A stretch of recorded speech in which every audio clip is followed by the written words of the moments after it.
Hello everybody and welcome to Hull City Transfer Talk. Coming up over the next 15 minutes or so, I've got news on Billy Chadwick and Ahmed Salam heading out on loan, a young defender joining Hull City's academy, and the potential loan departures of Festus Arter and James Scott. Plus a little bit more as well as to why we might see a little decrease in the signings we make this summer.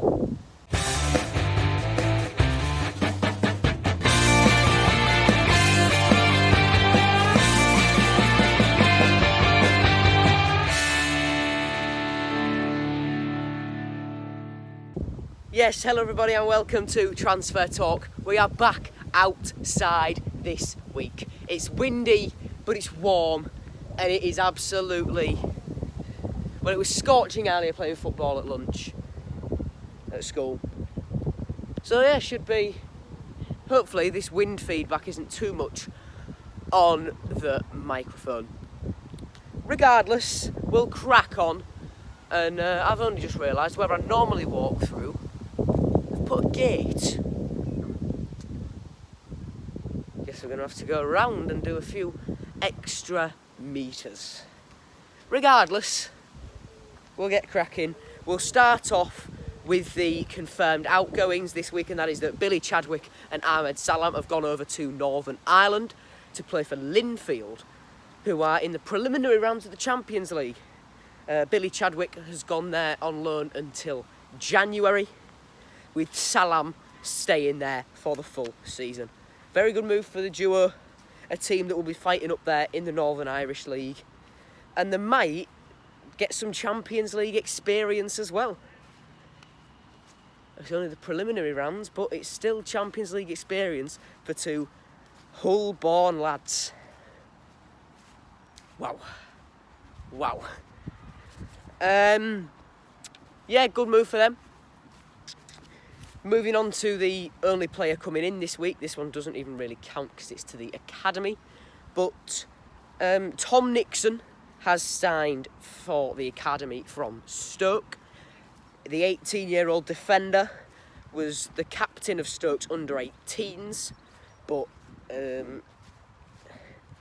didn't extend his youth contract or his scholarship, whatever you want to call it. So he has signed up to play at Bishop Burton, at the Roy West, or as it was last night, the Dransfield in the Billy Bly Memorial Trophy against North Ferriby, for 1 year at the moment. Could be extended if he impresses.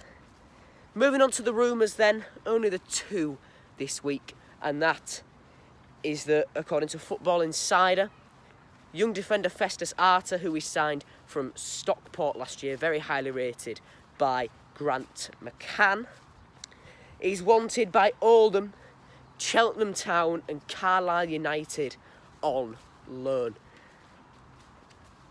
Two League Two sides and a newly promoted League One side. At Cheltenham, I think this is the most logical place for him to go based on what we've done with them in the past under Grant McCann. But Oldham and Carlisle will still be good moves. But if he goes to Cheltenham, he could have a similar path to what Jacob Greaves had into the first team, where he plays under Michael Duff, Grant McCann's former teammate, massively impresses, and will then and could then make his way further into the Hull City fold, especially as... Oh, there's a dog coming.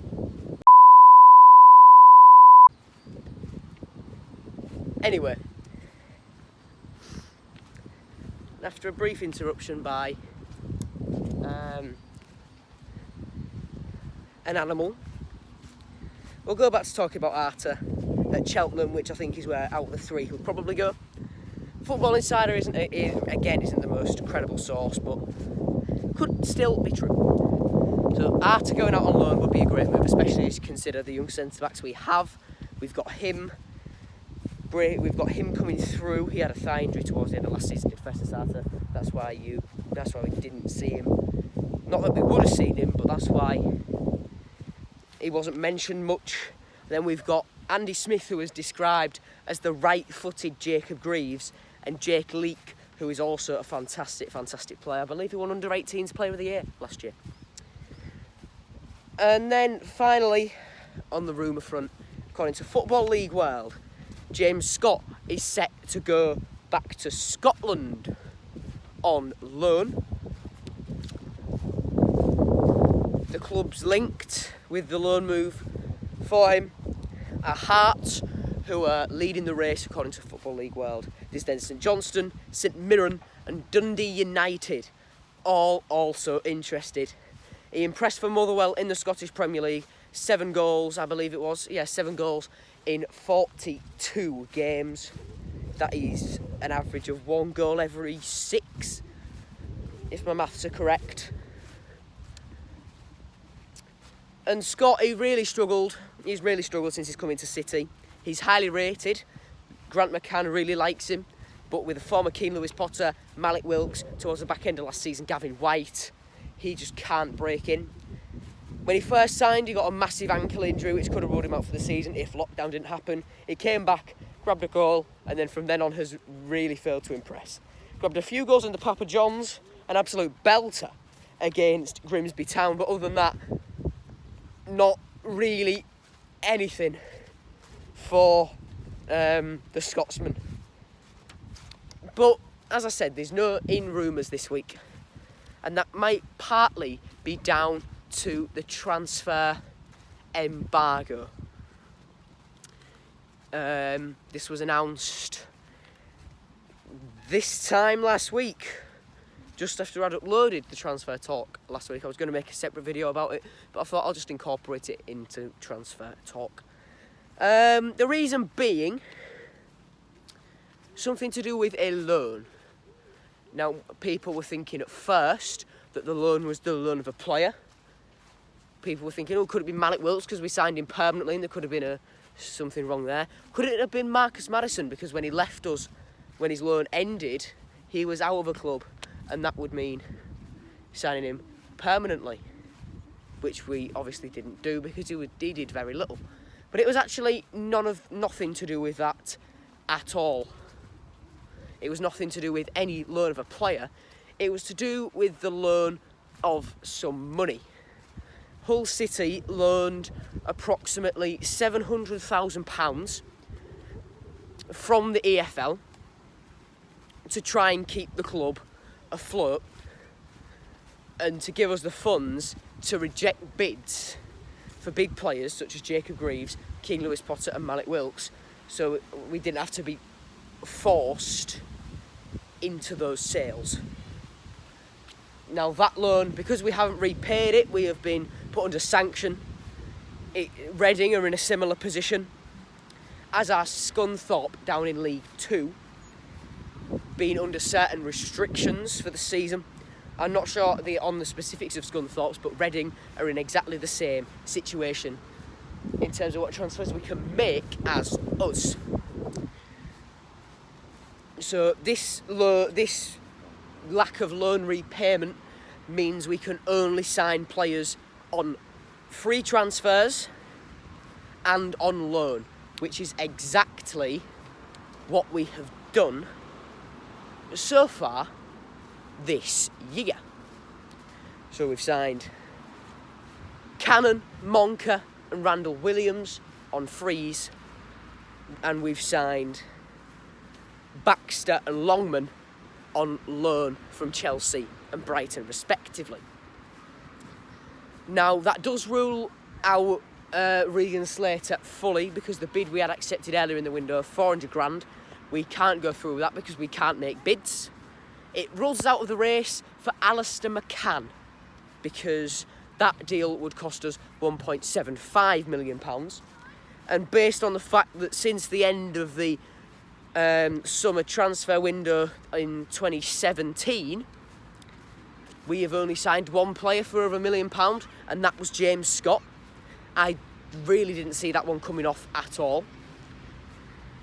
So it does mean we are limited to frees. There are still some great free transfers out there, but everyone is looking at free transfers now because nobody has much money at all.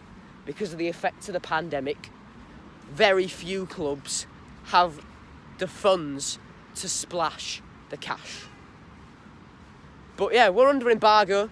I assume as soon as we repay the loan, those restrictions will be taken away. And the restrictions are only for this season, and I assume with championship money coming back and therefore increased TV revenue, increased prize money, I do assume that we will be able to get that loan repaid, especially as well with fans coming back into stadiums. And the membership prices have been released. You can buy your memberships now, and honestly, you've got no reason not to. For people my age, for people under 16, you are paying £9 a month when a ticket for a single game is £12 approximately. Why would you not go for this? If you're boycotting, what are you doing? I get you boycotting over the alarms, but please, this is when the club needs you the most. Yes, we've had a very successful season, but we did it without any fans in the stadiums at all.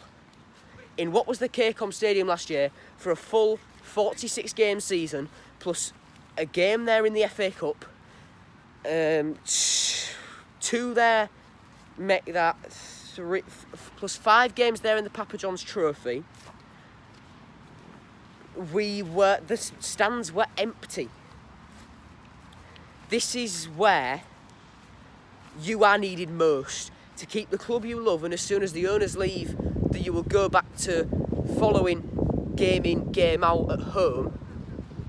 This is your chance to help keep us afloat and help set us up in a great position for the future. Whether it's under this same ownership or whether it's not. This is your opportunity. The prices are great. Adults pay just £15 a game, when a single ticket to go to a one-off game or a couple of one-off games is £18 a pop. You have no reason not to go for this, unless, of course, you don't have £15 a month. Well, you don't have £15 per game per month spare. And away days should be back as well, so get yourself on the road, helping out other teams. It's certainly what I'm going to do this year. I'm away. I'm supposed to be on holiday for the Preston game, the Wigan game in the Carabao Cup, and I'll be away for the first home game of the season as well. I should be back for the second home game, although I will miss the Derby one in midweek and the one after that. So, in my absence, I want you to go and help us out. Anyway, rant about memberships over, rant about the embargo over, and that is transfer talk done for this week. I hope you've all very much enjoyed. If you did, please do drop a like on it, subscribe if you're new, and I will see you very, very soon for another one of me walking around a field, chatting waffle about Hull City transfers for 15 minutes or so. See you later, everyone. Goodbye.